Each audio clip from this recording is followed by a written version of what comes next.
Hey everyone, Josh here with Horrors and History, coming back after a brief yet ultimately prolonged period away. But don't worry, we're back to digging through the endless stories from the past to bring all our favorite horror stories from history to you. So thanks again for supporting us as it keeps us going here with the channel. If you haven't yet, please subscribe and make sure to turn on your notifications so you'll know when a new episode from us is dropping.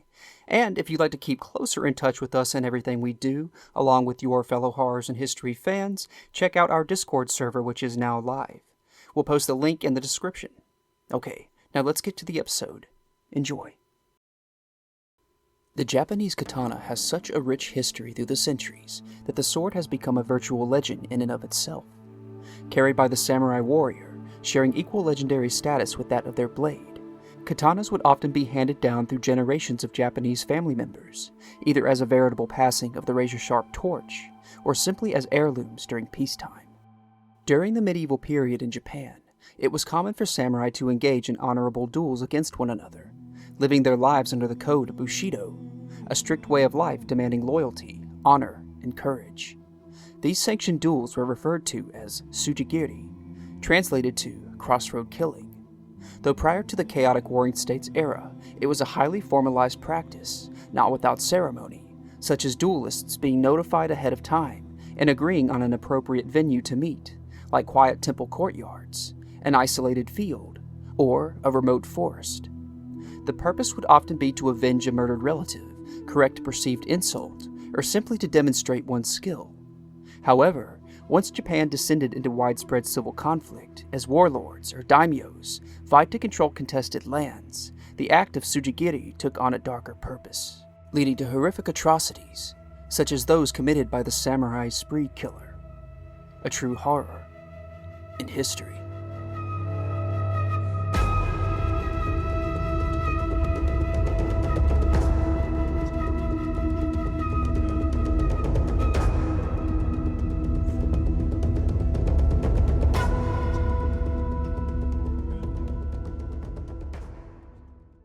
Prior to the late 12th century, the nation of Japan was largely governed by aristocratic families, headed by an emperor who centralized the government, holding all governing power within his own court, closely modeled after China's imperial families.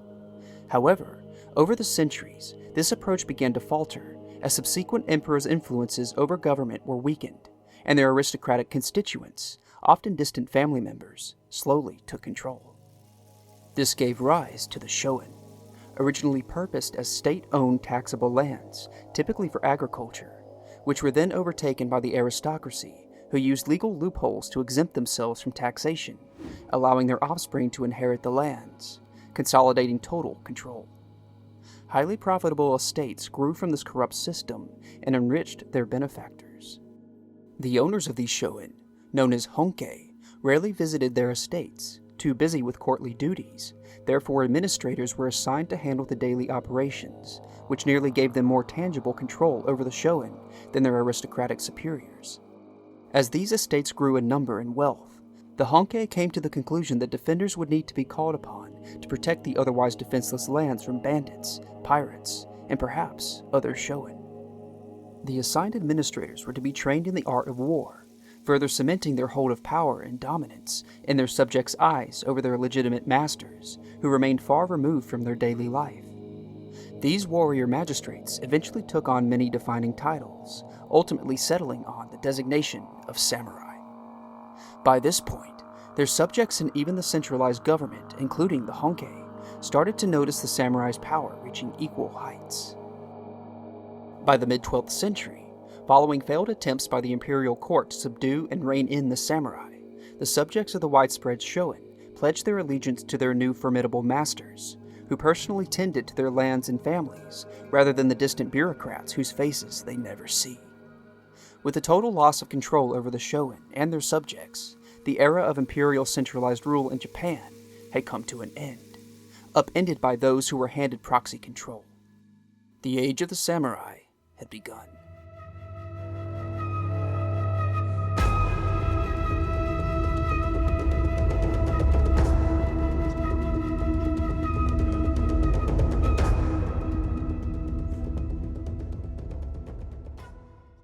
By the mid to late 15th century, The rise of the samurai heavily eroded any chances of an imperialistic centralized government holding full control of Japan.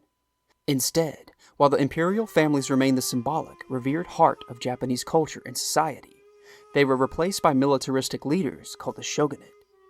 The shogun would be the ruler who enacted and enforced all government policies and laws, dominating the land with armies of samurai. Meanwhile, militarized land barons, or daimyos, fought for control of a patchwork of territories across the country. Gakokucho, meaning those below overthrowing those above, had become a common phenomenon in Japan by this time. This civil struggle for power came to a head in 1467, leading to the Onin War. This destructive war heralded the beginning of the Sengoku period, or era of the warring states, wherein the shogunate lost the majority of its authoritative power, and warlords battled for control of territories. Lasting nearly 150 years, the tumultuous warring states era saw the rise and fall of many, now legendary figures in Japanese history, such as Toyotomi Hideyoshi, Tokugawa Ieyasu, and Oda Nobunaga. These powerful daimyo would utilize the samurai as deciding factors in the fate of Japan. The Sengoku era also saw changes in the formalities of adopting the title of samurai, allowing lower-class individuals to join the daimyo's armies so they could continue their plans of conquest. And while samurai have often been portrayed in more contemporary times as honorable warriors, likened to the chivalric knights of medieval Europe, the samurai could be equally as brutal and indiscriminate in who it was they turned their blade on. To understand the phenomenon of crossroad killings, or Tsujigiri, we must first understand the concept of kirisute gomen, or the authorization to cut and leave. Because of the feudalistic society Japan once existed under, the status of samurai gave these warriors a sort of legal immunity for cutting another person down, but only under strict conditions, such as each case needing to be proven as self-defense, and only if the victim had given the samurai life-threatening provocation to defend himself. Additionally, a defending samurai was only allowed to go so far as incapacitating their victim, forbidden from delivering a fatal blow. They would then need to take their case to a judicial body, wherein witnesses would need to be produced to vouch for the samurai's actions. But during the chaotic warring states period, oversight of the samurai had declined as violence became widespread across Japan. Many samurai took advantage of this chaos and violence to twist the act of Tsujigiri to their own whims, such as pressure testing a new blade or practicing a new technique, and all the better if their target was defenseless and unable to strike back. Tsujigiri would go on to devolve into an almost psychotic ritual of death, wherein preferred victims such as traveling peasants and merchants were viciously cut down by ambushing samurai, seeking to bloody their blades for the thrill of doing so. With the balance of power so skewed between the feudal classes, common folk dared not speak out against such brutality.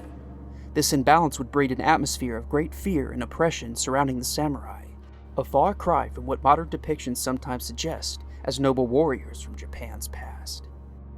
Then, in 1602, following the end of the Warring States period, leading into the Edo period of a reunified Japan, and after Tokugawa Ieyasu had risen above the other battling daimyo to claim the title of shogun, the indiscriminate slaying of passerby at the hands of the samurai was officially outlawed.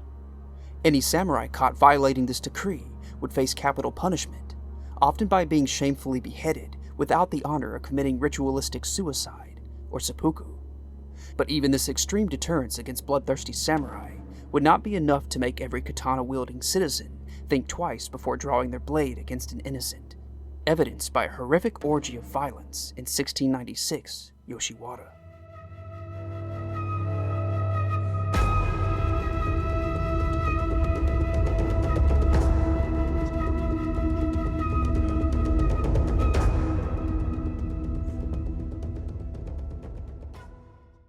Over the centuries, Sano Yurozaiman has become a name of infamy in kabuki, a classical theatrical play in Japanese culture.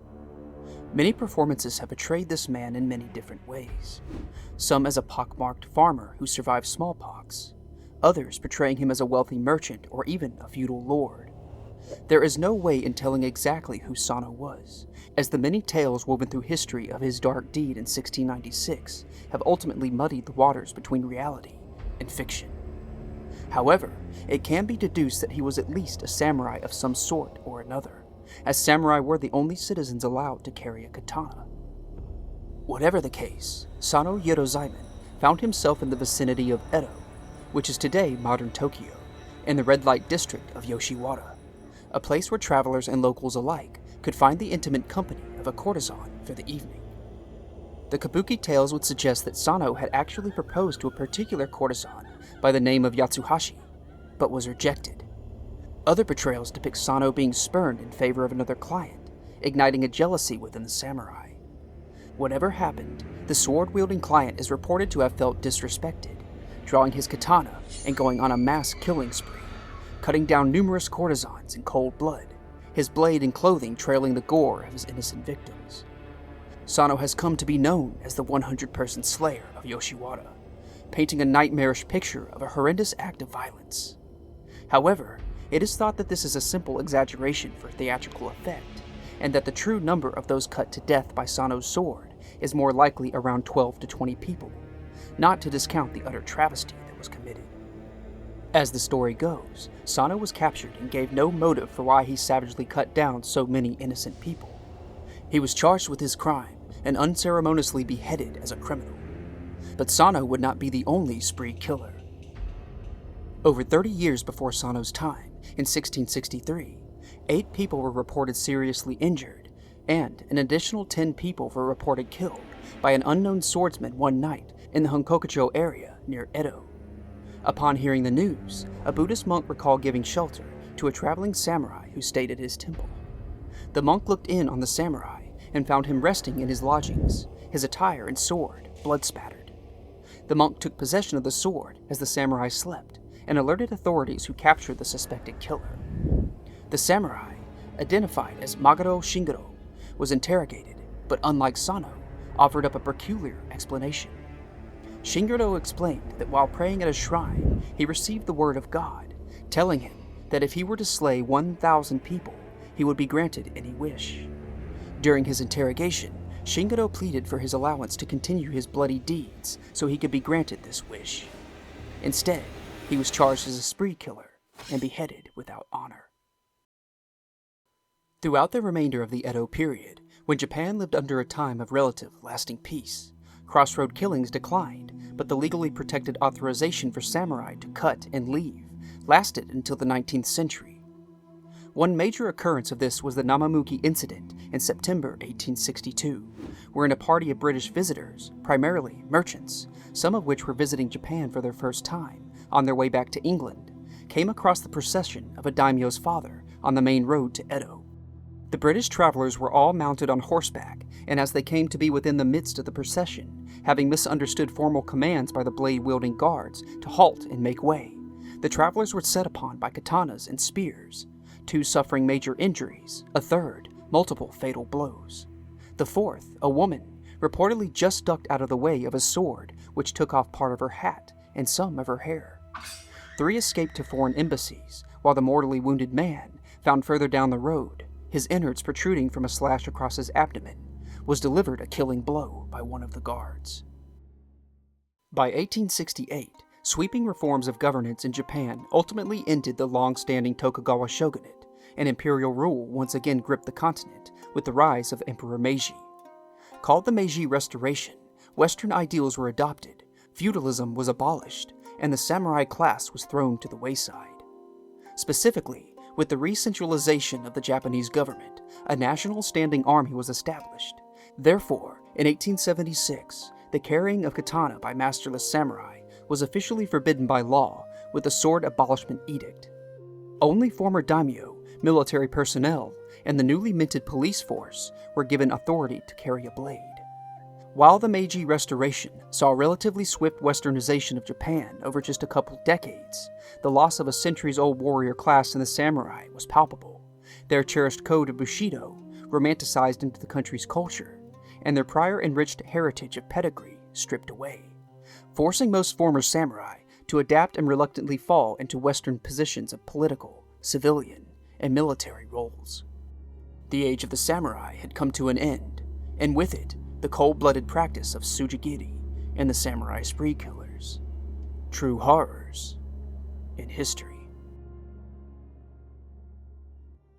If you enjoyed this video and would like to see more, please consider subscribing today. And if you have any shocking or scary stories from history you would like to see covered on the channel, feel free to let us know in the comments below. Thanks for watching Horrors in History.